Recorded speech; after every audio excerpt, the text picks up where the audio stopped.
नमस्कार, मैं हूं मनोज वर्मा और आप देख रहे हैं हमारा विशेष कार्यक्रम अटेंशन। साल 2023 में सत्ता के सिंहासन पर बैठने का सपना देख रही कांग्रेस के अंदर गुटबाजी खत्म होने का नाम नहीं ले रही है। जिस सत्ता को पाने के मकसद से पीसीसी में गुरुवार को बैठक हुई, उसी बैठक से दो बड़े दिग्गज नेता अरुण यादव और दिग्विजय सिंह ने दूरी बना ली।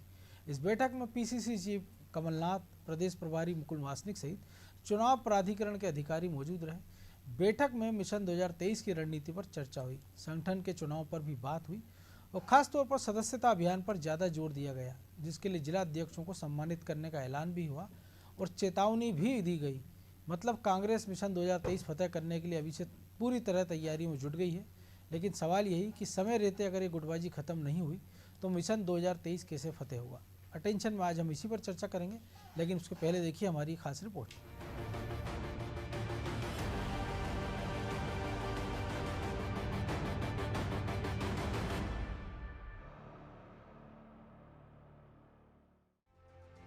मिशन 2023 की तैयारियों में जुटी मध्य प्रदेश कांग्रेस में एक बार फिर गुटबाजी देखने को मिली है, क्योंकि पीसीसी में कांग्रेस की साल की सबसे बड़ी बैठक से दिग्विजय सिंह और अरुण यादव ने किनारा कर लिया। इस बैठक में प्रदेश कांग्रेस अध्यक्ष कमलनाथ और प्रदेश प्रभारी मुकुल वासनिक भी शामिल हुए, लेकिन बैठक में कई बड़े नेताओं के शामिल नहीं होने से प्रदेश कांग्रेस की गुटबाजी एक बार फिर उभर कर सामने आ गई है। बैठक से दिग्गजों की दूरी प्रदेश की सियासत में चर्चा का विषय बनी हुई है। हालांकि इस मामले ने जैसे ही तूल पकड़ा, पूर्व मंत्री सज्जन सिंह वर्मा को सफाई देने सामने आना पड़ा। उन्होंने कहा कि अरुण यादव और दिग्विजय सिंह के उपस्थित न होने की जानकारी हाईकमान को है। देखिए, ये जो अरुण यादव जी और दिग्विजय सिंह जी हैं, ये इन लोगों ने पहले ही हाईकमान को दिल्ली जाके अपनी बात कह दी है, तो वो हाईकमान के नॉलेज में है। सज्जन सिंह वर्मा अब कुछ भी कहें, लेकिन कांग्रेस की गुटबाजी सियासी गलियारों में चर्चा का विषय बन गई है। ऐसे में सवाल ये भी उठ रहा है कि अगर हाईकमान को इस बात की जानकारी थी कि दोनों नेता बैठक में शामिल नहीं होने वाले हैं, तो फिर उनके नाम की कुर्सियां मंच पर क्यों लगाई गयी? अब गुटबाजी के बीच शुरू हुई कांग्रेस की इस बैठक पर बीजेपी तंज कसती हुई नजर आ रही है। देखिए, कमलनाथ जी का घर घर चलो अभियान का असर कांग्रेस में दिखने लगा है। जितने कांग्रेस के दिग्गज नेता हैं घर बैठे हुए हैं, फिर चाहे दिग्विजय सिंह जी हों, अरुण यादव जी हों और अन्य नेता हों। गुटबाजी कांग्रेस की चरम पर है। आपने देखा कैसे सड़कों पर आकर कमलनाथ और दिग्विजय सिंह जी की आपसी तू-तू में हुई, और दिग्विजय सिंह जी ने तो ये तक कह दिया था कि क्या मुझे आपसे परमिशन लेनी पड़ी, तो कमलनाथ जी ने कहा इट्स ट्रू। तो कांग्रेस में गुटबाजी है, इट्स ट्रू। दरअसल कांग्रेस की साल की सबसे बड़ी बैठक कांग्रेस कार्यालय में आयोजित की गई थी। बैठक में पार्टी के सभी जिला अध्यक्ष और जिला प्रभारियों को शामिल होने के निर्देश दिए गए थे। इस बैठक में कांग्रेस के सदस्यता अभियान, घर घर चलो अभियान और कार्यकर्ताओं के कामों की समीक्षा की गई। वहीं इस दौरान बैठक में कमलनाथ ने ऐलान किया कि सबसे ज्यादा सदस्यता करने वाले जिला अध्यक्ष को पीसीसी सम्मानित करेगा। वहीं बैठक में कमलनाथ ने जिला अध्यक्षों को चेतावनी भी दी है कि वो 25 फरवरी तक मंडलम स्तर में नियुक्तियां करें, नहीं तो 26 फरवरी को इस्तीफा देने के लिए तैयार रहें। नाथ ने कहा कि डिजिटल सदस्यता अभियान से फर्जी मेंबरशिप खत्म होगी। पहले सदस्य बना दिए जाते थे, इस प्रणाली से दूध का दूध पानी का पानी हो जाएगा। पहले हर राज्यों में फर्जी सदस्य जोड़ दिए जाते थे। बैठक में संगठन को लेकर भी चर्चा हुई, जिसके बाद संगठन में भी कुछ अहम बदलाव किए जा सकते हैं। 3-4 महीने से चल रहा है और जहाँ नहीं होता तो हम मानेंगे कि वो सक्षम नहीं है बनाने में।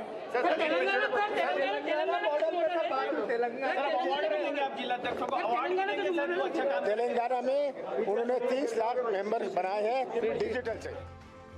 कमलनाथ ने बैठक में जिला अध्यक्षों से उनके कामकाज का ब्यौरा लिया, क्योंकि कांग्रेस के मिशन 2023 को लेकर ब्लॉक स्तर तक संगठन को बूस्ट अप करने की तैयारी चल रही है। बैठक में कमलनाथ ने खुद जिला अध्यक्षों से उनकी परफॉर्मेंस रिपोर्ट मंगाई थी। कांग्रेस मिशन 2023 पर फोकस कर सत्ता में वापसी पर काम कर रही है। यही वजह है कि कांग्रेस अब ब्लॉक जिला स्तर पर फोकस करेगी। इसी के तहत निचले स्तर पर संगठन पदाधिकारियों से संवाद का सिलसिला शुरू होगा। संवाद के बाद प्रदेश में खाली पड़े कांग्रेस के पदों के लिए भी जल्द संगठन चुनाव होंगे, ताकि खाली पड़े बड़े पदों को भरकर कांग्रेस कार्यकर्ताओं में एनर्जी भरी जाए। खास बात यह है कि कांग्रेस इस बार उन विधानसभा सीटों पर विशेष फोकस कर रही है जहां उसे 2018 के विधानसभा चुनाव में कम मार्जिन से हार का सामना करना पड़ा था, लेकिन इसके बाद भी कांग्रेस अपनी सबसे बड़ी परेशानी यानी गुटबाजी से निजात नहीं पाती है, तो उसके सारे जतन ढरे रह जाएंगे। ब्यूरो रिपोर्ट, अनादि टीवी।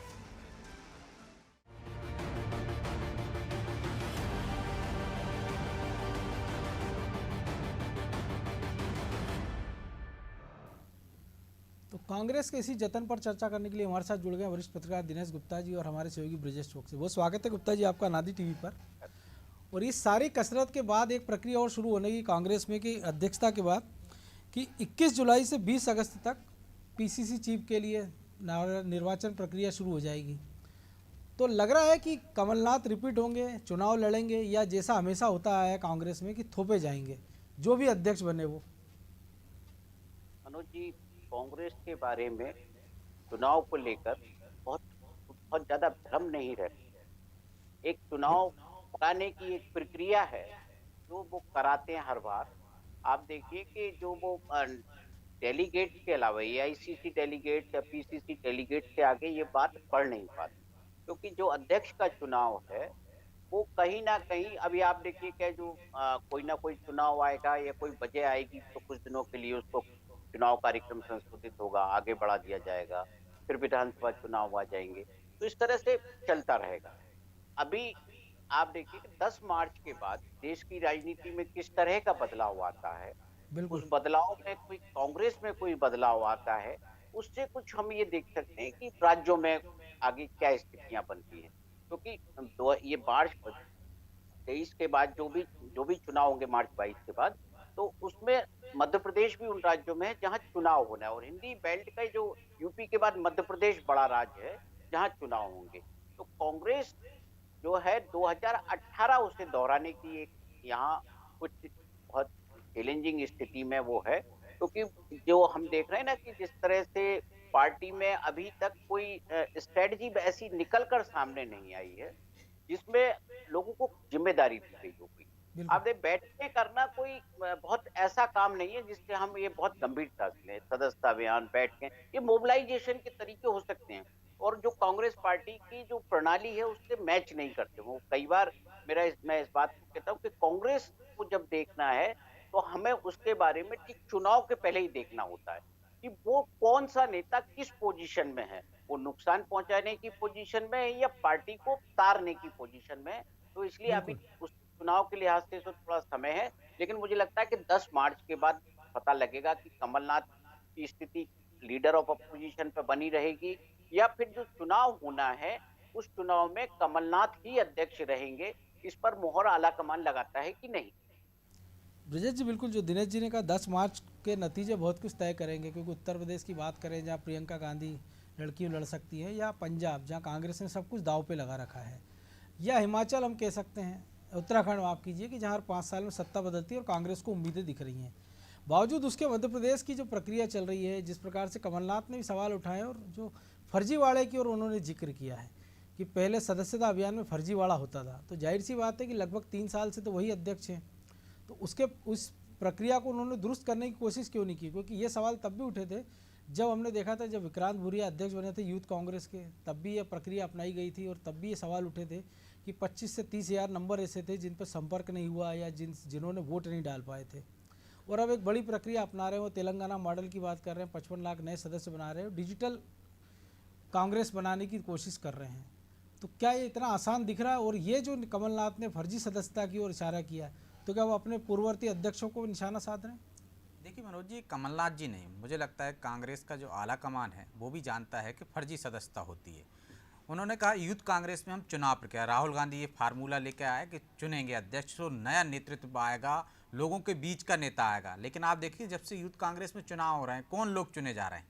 निश्चित तौर पर वो लोग चुने जा रहे हैं जो पैसे खर्च कर सकते हैं, सदस्य बना सकते हैं, या तो उसी तरह से फर्जीवाड़ा हुआ या किसी नेता के पुत्र हैं। तो जो चुनाव वो निष्पक्षता के दावे करते थे कि नया नेतृत्व आएगा, नए लोग आएंगे, वो यूथ कांग्रेस में देख लिया है।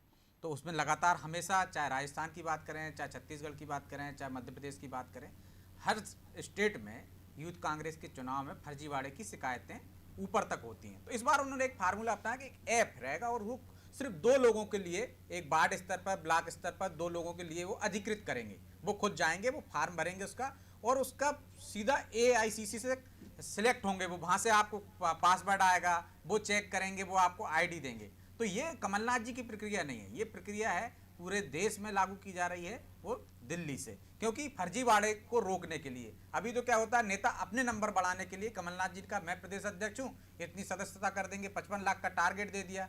आज हम प्रदेश प्रभारी से पूछ रहे हैं कि क्या टारगेट है, तो उन्होंने कहा कोई टारगेट नहीं है, ज़्यादा से ज़्यादा सदस्य बनाने की बात है। तो जो नेता, जो प्रभारी होते हैं, जो अध्यक्ष होते हैं प्रदेश के, या जिन राज्यों में उनकी सरकार है, वो टारगेट तय कर लेते हैं कि हम इतने टारगेट पूरा करेंगे, क्योंकि उनके अपने नंबर हाईकमान के सामने बढ़ जाते हैं कि उन्होंने इतने सदस्य बनाए। लेकिन चुनाव में हम देखते हैं कि जितने सदस्य होते हैं, क्या उस हिसाब से उनके यहाँ वर्कर नहीं मिलते हैं। कई ऐसे मतदान केंद्र होते हैं जहाँ पे एजेंट नहीं मिलते हैं। तो यदि वैसे हिसाब से देखा जाए तो हर ब्लॉक में, हर वार्ड में अब तो वो बूथ स्तर पर जा रहे हैं, बूथ को मजबूत कर रहे हैं। तो पहले भी उन्होंने जो मंडलम और सेक्टर की बात की थी कि मंडलम सेक्टर गठन किया गया था, उसका कुछ असर भी दिखा था। आज जब जिलाध्यक्षों ने कहा कि बहुत सारे मंडलम और सेक्टर में काम ही नहीं हो रहा है, वो काम ही नहीं कर रहे हैं जो प्रभारी हैं, तो उनसे 2 टूक कह दिया गया कि भाई आप 26 फरवरी तक काम कर लीजिए, नहीं तो आप इस्तीफा देने के लिए तैयार रहिए। उनको एक टारगेट दे दिया।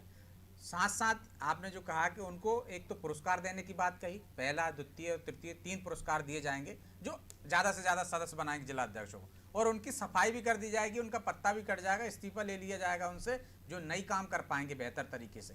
तो ये जो ऐप के माध्यम से आप देखिए कि जब डिजिटल तरीके से भाजपा ने 18 करोड़ सदस्य बनाए थे, तो यही कांग्रेस सवाल उठाती थी, कहती थी कि फर्जीवाड़ा हुआ है, मिस्ड कॉल से हुआ है। तो ऐसा नहीं है कि इस मामले में भी यदि ऐप के माध्यम से कर रहे हैं, दिल्ली से उसकी मंजूरी मिल रही है, अप्रूव्ड हो रहा है, तो इसके बावजूद भी फर्जीवाड़ा नहीं हो सकता। फर्जीवाड़ा तो इसमें भी हो सकता है कि आप जैसे पिछली बार हमने देखा, वोटर लिस्ट लेके आप बैठ गए थे, आपने सदस्य बनाए थे, और युवा उसके मतलब आपने देखा विद्यार्थी परिषद से लेके भाजपा के भारतीय जनता युवा मोर्चा के सदस्य उनके यहाँ बन गए थे।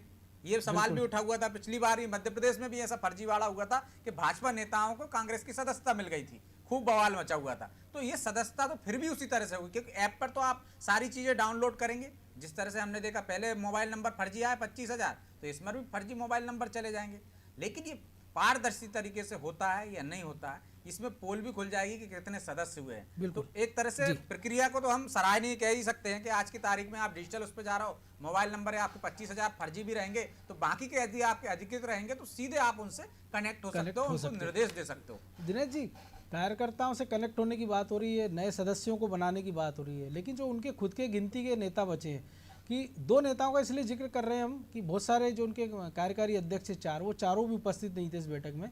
लेकिन चूंकि कुर्सी लगी थी दिग्विजय सिंह और अरुण यादव के नाम की, पर्चियाँ लगाई गई थी बाकायदा, और सज्जन सिंह वर्मा सफाई दे रहे हैं कि उन्होंने दिल्ली हाईकमान से अनुमति ले ली थी। जब उन्होंने अनुमति ले ली थी कि बैठक में होंगे नहीं वो, तब कुर्सी लगाने का औचित्य क्या था? और कांग्रेस में क्या कमलनाथ की सुनवाई नहीं हो रही मध्य प्रदेश में, कि जिन लोगों ने परमिशन ली है वो तो आला कमान तो उनका मध्य प्रदेश में कमलनाथ ही उनके नेता, तो दिल्ली से वो अगर परमिशन ले रहे हैं तो ये भी एक हैरत की बात है। देखिए मनोज जी, इसे जो जितनी पूरी चीज देख रहे हैं हम सामने, इसे केवल एक समन्वय का अभाव कह सकते हैं, कुर्सी लगाई।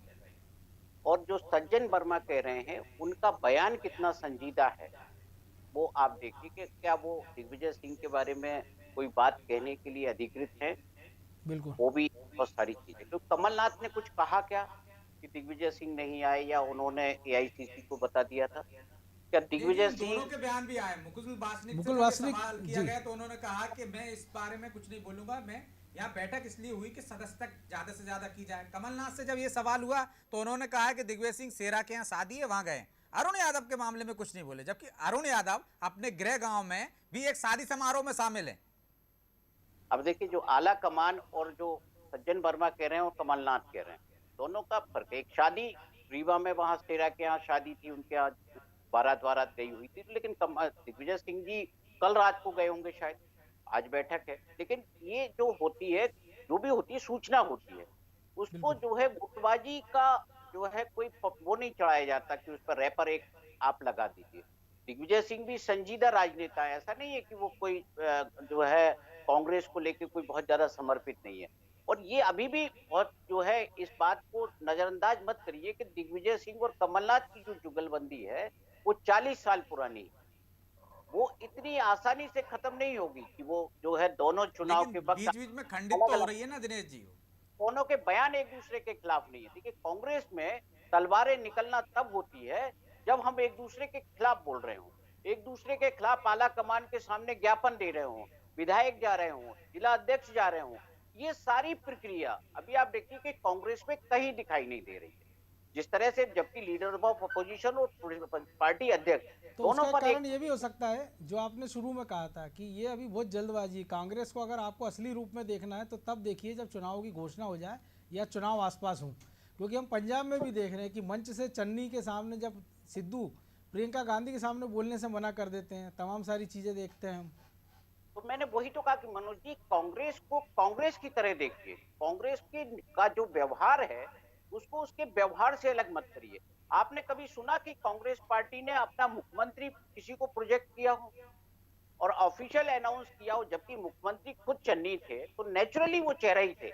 बिल्कुल। उसके लिए अलग से राहुल गांधी को कहने की जरूरत नहीं है। उत्तर प्रदेश में यदि योगी का नाम भारतीय जनता पार्टी ने घोषित नहीं किया है, उत्तराखंड में आप वहां के मुख्यमंत्री का नाम अगले मुख्यमंत्री के तौर पर घोषित नहीं किया, तो क्या ये बिल्कुल, पुष्कर मुख्यमंत्री को धामी। चेहरे नहीं है? तो क्या ये मुख्यमंत्री के चेहरे नहीं है? बिल्कुल चेहरे हैं ये लोग।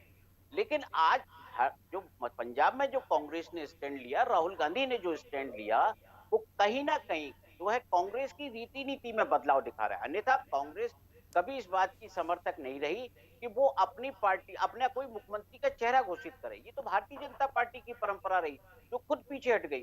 आप बाकी दलों में देखिए ना कि जो क्षेत्रीय दल हैं, आप अरविंद केजरीवाल, उनकी खुद की पार्टी है, खुद मुख्यमंत्री है, खुद राष्ट्रीय अध्यक्ष हैं। अखिलेश यादव की खुद की पार्टी है, खुद राष्ट्रीय अध्यक्ष हैं, खुद मुख्यमंत्री पद का चेहरा है। ममता बनर्जी खुद राष्ट्रीय अध्यक्ष हैं, खुद मुख्यमंत्री पद का चेहरा है। तो आप जो क्षेत्रीय दलों में तो ये चल जाता है, लेकिन जो मुख्य राजनीतिक दल हैं जिसमें भारतीय जनता पार्टी को पता है कि इसमें खतरे होते हैं, एक बार तो रिस्क ले लिया, लेकिन अब वो मोदी जी के अलावा पूरे चुनाव में किसी की बात नहीं करते। मुख्यमंत्री के चेहरे की तो बात ही नहीं होती वहां। लेकिन दिनेश जी, मध्य प्रदेश में तो कमलनाथ जी ने अपने आप को भावी मुख्यमंत्री घोषित कर रखा है। ट्विटर से लेकर पूरे कांग्रेस वाले कह रहे हैं कि 2023 में वापस आ रहे हैं वो। देखिए, कांग्रेस वाले कहना, मैं पार्टी की बात कर रहा हूँ, कोई व्यक्ति अपने आप को किस तरह से प्रस्तुत कर रहा है वो एक अलग विषय होता है। मैं बात कर रहा हूँ कि पार्टी लाइन जो कांग्रेस कभी नहीं करती थी, वो हमने देखा कि पंजाब में उन्होंने अपनी स्ट्रेटजी बदली और उन्होंने दलित वोटों को साधने के लिए कि चन्नी का एक उसमें रिस्क भी बहुत होती है। जैसे सिद्धू ने कहा कि आप मुझे नहीं बोलना, आप चन्नी से ही बुलवा लीजिए। यही कांग्रेस है। भारतीय जनता पार्टी में कोई ऐसा नहीं कर सकता, क्योंकि भारतीय जनता पार्टी में जो है कहीं ना कहीं कार्यकर्ताओं का दबाव होता है कि यदि मुझे अगली बार मौका मिला तो हो सकता है ये कार्यकर्ता मेरा साथ भी ना दें। ये कांग्रेस में नहीं होता। कांग्रेस में तो नेता खम्भ ठोकता है, कहता है कि ठीक है मैं निपट लूंगा, कोई बात नहीं, अगले मैदान में आ जाइए। जैसा हमने उत्तराखंड के मामले में भी देखा भी है। तो ब्रजेश जी, लेकिन जो दिनेश जी कह रहे हैं कि जो कांग्रेस थोड़ी बदल रही है, लेकिन हम देख रहे हैं जहाँ दो बड़े नेताओं का टकराव होता है, चाहे वो राजस्थान हो, चाहे वो पंजाब हो, चाहे वो हम बगल में हो छत्तीसगढ़ देख लें, मध्य प्रदेश में जब सिंधिया चले गए, तो वो दो नेताओं के टकराव को ठीक से मैनेज नहीं कर पाते। जो पंजाब की हम बात कर रहे हैं कि बहुत अच्छा है, जब कांग्रेस के फेवरेबल स्थिति दिख रही थी, लेकिन चन्नी को जैसे ही सीएम प्रोजेक्ट किया तो जो प्रदेश अध्यक्ष सिद्धू हैं वो जिस प्रकार से एटीट्यूड दिखा रहे हैं, या हमने बगल में देखा है भूपेश बघेल, सिंहदेव और केटी सिंहदेव। मध्य प्रदेश में तो अभी फिलहाल वो स्थिति है नहीं क्योंकि सिंधिया जा चुके हैं। तब भी क्या ये गारंटी है कि कमलनाथ रिपीट होंगे या कोई एक पद उनसे वापस लिया जा सकता है? देखिए, जो दिनेश जी ने जो क्योंकि बात अगर कही युवा थी, चेहरे आगे लाने की बात हो रही है उस संदर्भ में, वो दिनेश जी ने जो बात कही थी ना, 10 मार्च के बाद पता चलेगा। यदि कांग्रेस ने बड़ा स्टैंड लिया है पंजाब में, यदि पंजाब में उन्होंने चन्नी को घोषित कर दिया है, एक वोट बैंक देखा है, तो यदि ये निर्णय उनका सफल हो जाता है तो आप देखिए कि बाकी के निर्णय फिर उनके वैसे ही आने लगेंगे। चाहे सिंहदेव के मामले में देखिए, जो 2.5 साल का फार्मूला था उन्होंने साफ किनारा कर लिया, अब सिंहदेव शांत हो गए। तो निर्णय तो हुए हैं 2 निर्णय, लेकिन जब आप असफल होते जाते हो तो फिर आपको अपने आप पर शंका होने लगती है, और जब एक आध निर्णय आपका बेहतर हो जाता है तो उसके परिणाम अगले निर्णय पर पड़ने लगते हैं कि आप उस हिसाब से निर्णय लेने लगते हो कि अपना वो दिखाने लगते हो कि हाँ ताकत दिखाने लगते हो। कांग्रेस की परिस्थितियां अभी दिल्ली से लेकर आला कमान पर जो है वो परिस्थितियां ऐसी हैं मनोज जी कि वो निर्णय नहीं ले पा रहे हैं, क्योंकि उनको जीते इसके नेता, उनको अपनी पार्टी के लोग। आप पंजाब में देखिए, लगातार 20 चुनाव में उनको अपने ही नेता आंखें दिखा रहे हैं। मनीष तिवारी कह रहे हैं कि वो तो हाँ, पार्टी में रहेंगे, मालिकाना हक है उनका, हाँ, कोई निकाल मालिकाना हक है, किराएदार नहीं है। यदि उनको कोई ठोकर लात मार के ही निकाले, यदि भाग धक्का दे के ही निकाले तो निकलेंगे। तो जिस तरह से भाषा नेताओं की आ रही है, लेकिन यदि ये चन्नी वाला फार्मूला सफल हो जाता है और उसका असर जिस तरह से उत्तर प्रदेश में दिख जाता है, उत्तर प्रदेश में वो दहाई के अंक तक ही कांग्रेस पहुंच जाती है, तो दोनों भाई बहन में निर्णय लेने की जो ताकत है ना वो बढ़ जाएगी। वो निडर होकर निर्णय लेने लगेंगे। खतरे का जो अभी डर रहता है कि कांग्रेस धरातल में जा रही, लगातार असफल हो रहे हैं उनके निर्णय, तो ये 10 मार्च के बाद जो परिणाम आएंगे उससे बहुत कुछ प्रभाव रहेगा। आप मध्य प्रदेश में फिर उनके अनुरूप परिणाम आ गए, यदि गोवा में आ गए, उत्तराखंड में आ गए, तो निश्चित तौर पर आप देखना कि मध्य प्रदेश में फिर वैसे ही निर्णय होंगे। फिर कोई एक नेता एकला नहीं चलोगा, यहाँ भी उसी तरीके से कि कैसे वोट बैंक को बटोरा जा सकता, किस वर्ग को साधा जा सकता, वैसे निर्णय देखने को मिलेंगे। तो दिनेश जी, वैसी तैयारी कांग्रेस कर तो रही है। हमने कई बार आपकी इस चर्चा में आप जिक्र भी किया, हमने आपके साथ भी डिस्कशन हुआ है कि बूथ विस्तारक योजना की बात करें बीजेपी के मुकाबले तो कांग्रेस घर घर जा रही है, अब 55 लाख नए सदस्य बनाने की बात कर रही है। तो कार्यक्रम पे कार्यक्रम वो लगातार दे रहे हैं कि कार्यकर्ता उनका मोबिलाइजेशन होता रहे, मोटिवेट होता रहे वो। लेकिन क्या कांग्रेस के बाद आपको लगता है इतने संसाधन है मध्य प्रदेश में, और क्या कांग्रेस के नेता या कार्यकर्ता इतने सक्षम है कि वो चुनाव के 1.5-2 साल पहले इतनी सारी कवायद कर लें? देखिए मनोज जी, कांग्रेस और भारतीय जनता पार्टी मध्य प्रदेश में दो ही राजनीतिक दल हैं। बिल्कुल। जो एक दल सत्ता में है उसका जो एंटी इनकम्बेंसी जो फैक्टर होता है वो कहीं ना कहीं दूसरे दल को फायदा नेचुरली पहुंचाता है। कोई मतलब आप क्या होता है उसको कम करने के लिए आप गोंडवाना दिख जाएगी, बहुजन समाजवादी पार्टी दिख जाएगी, हो सकता है कि चेहरे बदल देंगे, बिल्कुल चेहरे बदल कुछ भी करेंगे। तो इस तरह की जो कवायद होती है वो केवल एंटी इनकम्बेंसी को रोकने के लिए होता है, अन्यथा वोटर यहाँ का फिक्स है। थोड़ा बहुत जो 5-10% जो परिवर्तन देखते हैं हम, जिसके लिए फिर 51% वोट हासिल करने की रणनीति बनाई जाती है, क्योंकि कहीं ना कहीं जो कांग्रेस का जो वोट है, आप इस विपरीत परिस्थिति में भी आप देखिए कि कितना गिरा, उतना गिर गया कि भारतीय जनता पार्टी कंफर्टेबल हो। भारतीय जनता पार्टी कंफर्टेबल नहीं है क्योंकि एसटी, एसटी, माइनॉरिटी जो सारे कॉम्बिनेशन है वो कहीं ना कहीं कांग्रेस के फेवर में जाते हैं, इसलिए उनको इतनी कवायद लगातार करते रहना पड़ती है। जब वो जैसे ही ये उनकी पकड़ छूटती है तो फिर वो कांग्रेस की पकड़ में राज्य चला जाता है। तो ये इस बात को भारतीय जनता पार्टी समझती है। तो ब्रजेश जी, जिस प्रकार हम देख रहे हैं 2.25 साल लगभग कमलनाथ को अध्यक्ष बने हुए, लेकिन पहली बार वो टारगेट के साथ, इस चेतावनी टाइम लिमिट के साथ उन्होंने दी है कि आप इतनी तारीख तक अगर टारगेट पूरा नहीं हुआ तो इतनी तारीख से आपका इस्तीफा ले लिया जाएगा। तो जिस निर्णय की बात हो रही थी हम मध्य प्रदेश में भी देख रहे थे, जब सरकार गई तब से लगातार चल रहा था कि कार्यकारिणी में बदलाव होगा, नए लोगों को मौका मिलेगा, नए महामंत्री आएंगे, नए प्रदेश उपाध्यक्ष बनेंगे, लेकिन ऐसा हुआ नहीं। अब जिस प्रकार की चेतावनी दी गई तो उसमें कोई एक संकेत छुपा है जो पुरानी कार्यकारिणी उनके लोगों के खिलाफ भी, कि अब आप जाग जाइए, अब जो चल रहा था ढल रहा वो नहीं चलेगा? निश्चित तौर पर इसलिए संदेश छुपा है कि मनोज जी, जैसे यदि हम दिग्विजय सिंह के बयान का उल्लेख करूं, मैं कल उन्होंने मुरैना में बोला कि अब कांग्रेस में कोई गुटबाजी नहीं है, अब कांग्रेस एक है। सिंधिया जी थे तब गुटबाजी थी। तो आप जिस तरह से दिनेश जी ने भी कहा कि कमलनाथ की और दिग्विजय सिंह की जो जोड़ी है, 40 साल पुराने उनके जो संबंध है, तो कांग्रेस में अब बाकी तीसरे गुट की कोई वो नहीं है। और जब वो दोनों एक हैं और अभी दिग्विजय सिंह को आप प्रोजेक्ट कर नहीं सकते हो, आगे ला नहीं सकते हो पार्टी ने, तो कौन है आज जो कांग्रेस को चला सकता है? कमलनाथ है। तो कमलनाथ का एक तरफा चल रहा है। आप देखिए अरुण यादव ने आंख दिखाने की कोशिश की, किनारे हो गए। अजय सिंह को देख लीजिए। बाकी कमलनाथ के जो व्यक्तित्व है और जो कांग्रेस में जो कद है उसके नीचे सब बोने हैं। तो कमलनाथ जी ने जो कह दिया है मध्य प्रदेश में वो तय है। और पार्टी में हमेशा यदि वो आज तक के जो निर्णय अपने अनुसार करते रहे, आप देखिए नेता प्रतिपक्ष भी वो हैं, प्रदेश अध्यक्ष भी वो हैं, यदि उन्होंने कह दिया तो वो स्वेच्छा से अपना एक पद छोड़ेंगे। और वो भी ये गणित देखा जाएगा चुनाव से पहले कि किस वर्ग को साधना है, क्योंकि ये तमाम तरह के हथकंडे इस चुनाव में होंगे। चाहे SC ST की बात कर लें, हम आदिवासी की बात कर लें, दोनों दल हर वर्ग को साधने की कोशिश कर रहे हैं। तो उस रणनीति के तहत आएंगे। और कमलनाथ ने यदि कह दिया तो वो तो एक तरफा, उन्हें अरुण यादव को जब सांसद का टिकट नहीं दिया, प्रत्याशी नहीं बनाया, और वहां जब हार हुई तो जिलाध्यक्षों को हटा ही दिया। हालांकि उसको केंद्रीय आलाकमान ने रोक दिया उस निर्णय को। तब भी दिग्विजय सिंह ने शुभकामनाएं दे दी थी अरुण यादव को शुभकामनाएं दे दी थी बावजूद, लेकिन नहीं मिला। तो आज यदि वो कह रहे हैं कि इस्तीफा दें, तो निश्चित तौर पर वो इस रिपोर्ट के साथ उनको निकाल सकते हैं कि इन्होंने कोई काम नहीं किया। वो मामला अलग था कि आपने अरुण यादव के समर्थक जो जिलाध्यक्ष थे वहां से आपने हटा दिया क्योंकि आपको पार्टी को वहां से हार मिली है। लेकिन यहाँ मामला अलग है। यदि आप सदस्यता में यदि आप निपुण नहीं हो, सदस्यता नहीं दिला पा रहे हो, तो निश्चित तौर पर वो हटा सकते हैं। और उसमें कोई जो चेतावनी दी है वो सत्य हो सकती है, क्योंकि केंद्रीय आलाकमान भी उसमें रोक नहीं लगाया कि कहाँ इन्होंने बेहतर काम नहीं किया। तो मुझे नहीं लगता कि इसमें कोई संशय होना चाहिए। निश्चित तौर पर तो इतना तो कह सकते हैं कि कांग्रेस को समझना भले कठिन है, लेकिन कांग्रेस खुद को समझने का प्रयास कर रही है, जिसका स्वागत तो होना ही चाहिए। बहरहाल आप दोनों का बहुत बहुत शुक्रिया इस विश्लेषण के लिए। तो निश्चित तौर पर कांग्रेस लगातार जिस प्रकार से प्रयासरत है मध्य प्रदेश की राजनीति में, चाहे ओबीसी मामला हो, दलित मामला हो, या अब संगठन को मजबूत करने का मामला हो कि नए सदस्य आपको बनाना है, जो पुराने आपके अध्यक्ष हैं उनको चेतावनी भी दे रहे हैं।